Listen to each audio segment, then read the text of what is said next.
following content is for educational and entertainment purposes only. This content should not be taken as medical advice. Welcome back to You Heard It Here with Dr. Gary.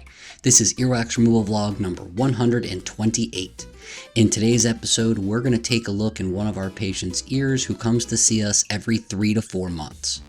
They used to see us once a year, and the impactions were very severe.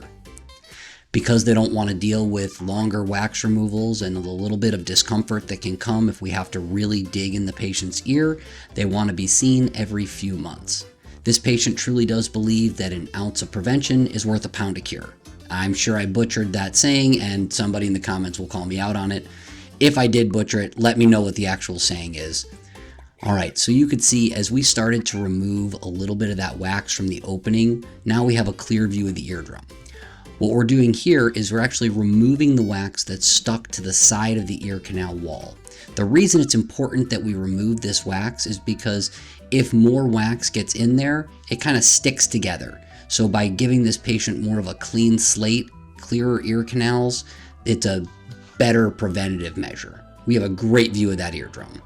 Now when we look on the other side, we have quite a bit of wax on this side, even though it's only been about 4 months. We're going to use the curette to come alongside this earwax and start to slowly pull it out, trying to get a good view of the eardrum. This patient does have a lot of dry, dead skin in their ear canal. Coming up here in a few minutes, you're actually going to see that skin down deep in the ear canal. If you like these wax removal videos, please take a moment to like and subscribe. It really does help with the YouTube algorithm and helps to keep me motivated to put out this educational and entertainment content. Remember, this is not medical advice, just like the disclaimer said. Alright, now we're going to pull this wax out, and it's coming out in a large chunk. You can see quite a bit of hair and dead skin in there.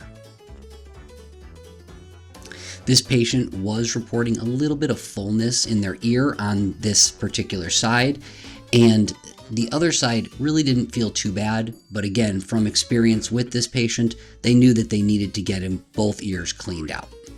Now you can see this actually appears to be some dead skin, and we do have a good view of the eardrum right past that hair. It's a little bit difficult to see right now because of the darkness and the shading and shadows based off the way the patient's ear canal turns.